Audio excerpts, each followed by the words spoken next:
সুনামগঞ্জের ধর্মপাশায় আশ্রয়ণ প্রকল্পের ঘরে আগুন, স্বামী স্ত্রী সন্তান সহ একই পরিবারের ৬ জনের করুণ মৃত্যু।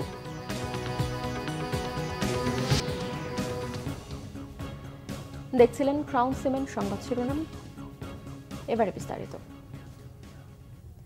সুনামগঞ্জের ধর্মপাশায় আশ্রয়ণ প্রকল্পের ঘরে আগুনে একই পরিবারের ৬ জনের মৃত্যু হয়েছে। মঙ্গলবার ভোরে জয়শ্রী ইউনিয়নের শিমের খাল গ্রামে এই ঘটনা ঘটে। তারা হলেন পরিবারের প্রধান এমারুল, তার স্ত্রী পলি আক্তার, তাদের ৪ জন সন্তান পলাশ, ফরহাদ, ফাতেমা বেগম ও ওমর ফারুক।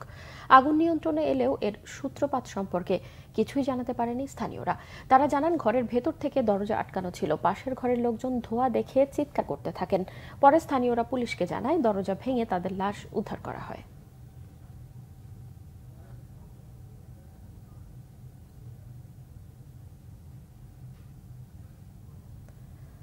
বকেয়া বেতনের দাবিতে আজও গাজীপুর ঢাকা ময়মনসিংহ মহাসড়কে অবরোধ বিক্ষোভ করছে শ্রমিকরা। বিক্ষোভ হয়েছে আশুলিয়াতেও। শ্রমিকরা জানায়, গেল কয়েক মাস ধরে বকেয়া বেতন পরিশোধ না করেই এপিএল অ্যাপারেলস কারখানা বন্ধ রাখা হয়েছে। ৩ মাসের বকেয়া বেতনের দাবিতে বিক্ষোভ ছাড়া কোনো উপায় দেখছেন না তারা। পরিস্থিতি নিয়ন্ত্রণের চেষ্টা করছে শিল্প পুলিশ। এদিকে কোনাবাড়ী এলাকায় এমএম নেটওয়ার লিমিটেড কারখানায় শ্রমিকরা টিফিন বিল, নাইট বিল এবং হাজিরা বোনাস বাড়ানোর দাবিতে সোমবার থেকে বিক্ষোভ করছে। সমাধান না হওয়ায় সকালে ফের কাজ বন্ধ করে বিক্ষোভে নামে শ্রমিকরা। বিচ্ছিন্নভাবে বেশ কয়েকটি কারখানা বন্ধ ছাড়া বাকি ৯৮ ভাগ কারখানায় উৎপাদন প্রক্রিয়া স্বাভাবিক রয়েছে। অন্যদিকে ঢাকা টাঙ্গাইল মহাসড়কের আশুলিয়ার বাইপাইল এলাকায় মহাসড়ক অবরোধ করে বার্ডস গার্মেন্টসের শ্রমিকরা বকেয়া বেতন পরিশোধের দাবি জানান তারা। এ সময় মহাসড়কে তৈরি হয় তীব্র যানজট, চরম ভোগান্তিতে লাখ লাখ মানুষ।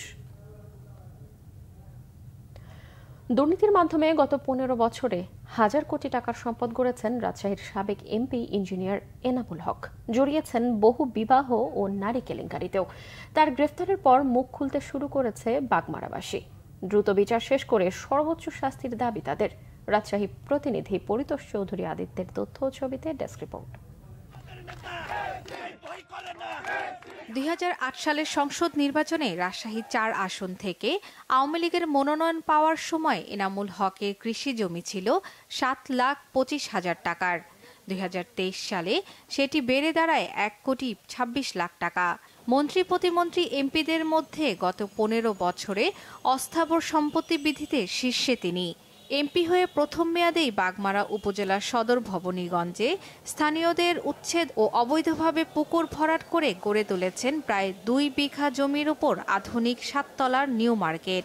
সাবেক প্রধানমন্ত্রী শেখ হাসিনার নামে জমি কিনে কয়েক কোটি টাকা ব্যয়ে করেছেন ৬ তলা বিশিষ্ট বঙ্গবন্ধু কমপ্লেক্স ও জাদুঘর। এই প্রতিষ্ঠানের নাম ভাঙিয়ে টিআর ও কাবিখার কমিশন বাণিজ্য চালিয়েছেন বলে অভিযোগ স্থানীয়দের। এই মার্কেট করার সময় আমার নিজস্ব 2টা ঘর ছিল এখানে। এই 2টা ঘর ভাঙছে, তো আমার এই ঘরের টিন পর্যন্ত আমি নিতে পারিনি। হত্যার হুমকি দেয় এবং বলে যে এখান থেকে হটে না গেলে তোমাকে চাঁদাবাজি মামলা দেওয়া হবে বা জোড়া খুনের মার্ডারের মামলা দেওয়া হবে। এনামুল হকের চাঁদাবাজি থেকে রক্ষা পায়নি এলাকার শিক্ষা প্রতিষ্ঠানগুলো। নামে বেনামে গড়েছেন বহু প্রতিষ্ঠান।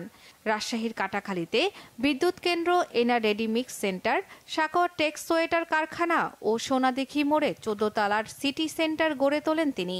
এছাড়া কর্মচারীদের বেতনের টাকা আত্মসাতের অভিযোগও রয়েছে তার বিরুদ্ধে। এই যে বঙ্গভবনের নাম দেয়, এরকম হাজারটা বঙ্গভবন করলেও ফুরাবে না। যে বাণিজ্য করছে এই বঙ্গবন্ধু এই কমপ্লেক্স দেখা। আমার মসজিদে 1 টন চাল দিছে, 1 টন চালের দাম হচ্ছে 25,000 টাকা। আমার মসজিদে বলেছে কি সই করেন, 10,000 টাকা নেন আর বাকি টাকা আমার দিয়ে দেন। এগুলা নিয়ে কেউ যদি কেস মামলা মোকদ্দমা করবে যায়, টাকা আবার মেরে ফেলার হুমকি, না হলে মার্ডার কেসের আসামির হুমকি দিচ্ছে।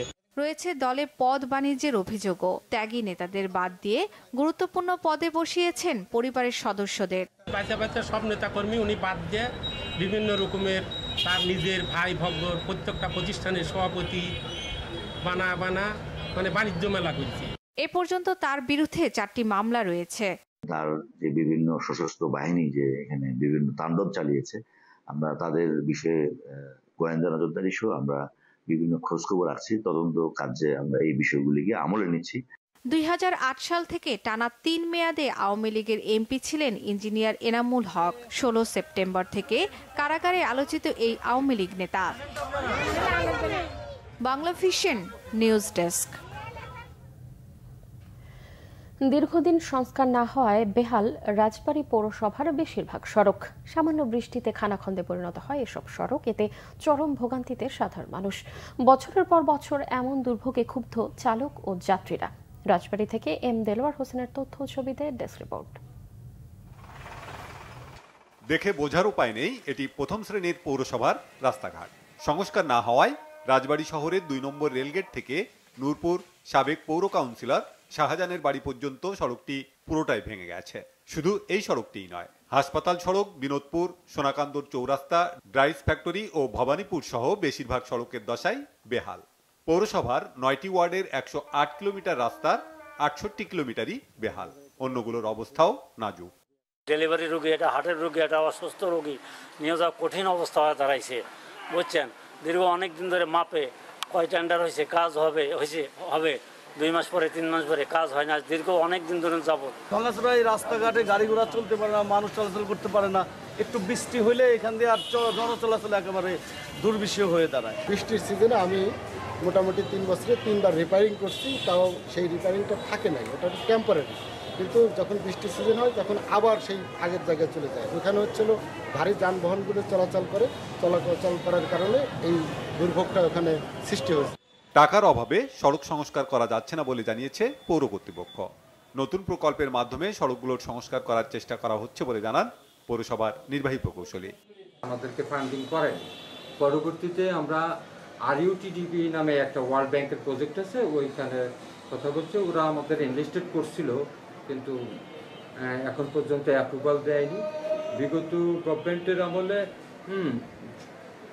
একনেক পর্যন্ত আগাইছিল, একনেক আর অ্যাপ্রুভাল পাইনি, যার কারণে আমরা ওই কাজটা করতে পারি। 6-7 বছর আগে একবার IUIDP থেকে মেনটেনেন্স করছি, পরবর্তীতে আর কোনো মেনটেনেন্স করা হয়নি।